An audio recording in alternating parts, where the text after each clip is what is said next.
This is a great tool to use in conjunction with the best-in-class exercise. The concepts were developed by Michael Tracy and Fred Wursema in a great little book entitled The Discipline of Market Leaders. And the idea is that over time, those organizations that want to be recognized as the very best have to pick one of three disciplines in order to be the very best. One might be product leadership. That's new best first. That's really creating the market of products and services. Operational excellence. That's high value, low cost. Companies like Walmart, Southwest Airlines, for example, in the United States are good examples of those. And or customer intimacy. Customer intimacy is all about meeting the customer's expectations or exceeding those. In some cases, it's actually anticipating. And the idea is that if you really want to be the very best, you pick one of the three and you beat the heck out of the competition with that particular value proposition. But the catch is that you have to meet industry standards in the other two. Otherwise, you inadvertently undermine the value proposition that you're saying that you're very best at. And there are a lot of questions. Does this apply to healthcare? Yes, it does. Does this apply to government organizations? It does in many, many, many respects. So the idea is that over time, those organizations that are the very best are the ones that, if you think about the normal life cycle of any organization, there are periods of up and down, and the difference between those organizations that are the very best and those that aren't are the ones that have the resources and the capabilities of redirecting those resources for success, as opposed to not knowing what to do, not having a strong vision or strategic direction, and therefore failing as a consequence. So the whole idea is here that competitive positioning is something that every organization participates in. Now, to further elaborate on that, there is a dynamic that goes on between the various disciplines. For example, the dynamic between product leadership and operational excellence is a function of, do we want to be new in the market, or do we want to be able to streamline our efforts?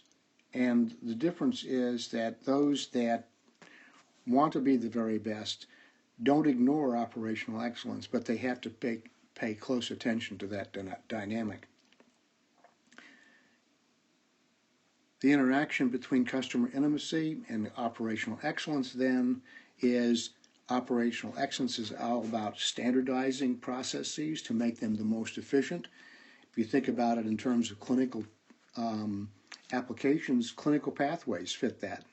Or is it customer intimacy? And customer intimacy, for example, in healthcare are the typical community-based hospitals. And then likewise, the dynamic tension that goes on periodically between product leadership and customer intimacy is, for product leadership, do we always want to be first? Or do we want to be right? And that's the dynamics.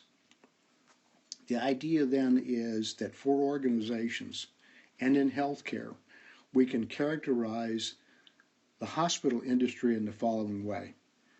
Product leadership typically are those hospitals are academic medical centers. Those hospitals that are for-profit based function in the terms of a corporate image in terms of operational excellence. And then lastly, certainly not least, are community-based hospitals. Those are the ones that focus on customer intimacy. Let's turn our attention quickly to the next part, the last part of this whole discussion, and that is, how does customer intimacy, product leadership, operational excellence fit within some of the other things that we do as organizations? First off, let's think a little bit about what is that proposition that we say is our very best. In this case, we're going to say that, we're an academic medical center. we really like to be very best. We do a lot of research, a lot of teaching, and so we're going to pick product leadership. As a consequence, one of the applications, the next applications, and you will see this in our book, Leading for Value, is to take the proposition of product leadership and move over and do some scenario planning. Why is that important? Because it allows us to pick on some various different options that we have looking forward to make our healthcare contribution the best that it can possibly be. And scenario planning then leads to identifying, concentrating, and focusing on those core competencies that really help reinforce that idea of our proposition being product leadership. From that, it helps us define what are those strategies that we're going to use to reinforce that, and then that comes back to reinforce and help us to reevaluate, are we really pursuing and achieving what we thought we were going to? Then it's a strategy-based change perspective, starting with our core proposition, and that can be product leadership, operational excellence, or customer intimacy, scenario planning, core competencies, and strategic intent. I hope this tool is helpful to you. I highly recommend you use it. You can use it at the beginning when you're doing your visioning process. It can be used in meetings to go back periodically and test, are we fitting well with the proposition that we think we are? Do our plans match up and align correctly with the proposition that we're proposing? So it's a very, very useful tool. It's a great way for leaders to understand better about what their staff and their organization are thinking. I highly recommend it. Use it with some of the other tools that we present in Leading for Value. I wish you all the best, and let us know how it works.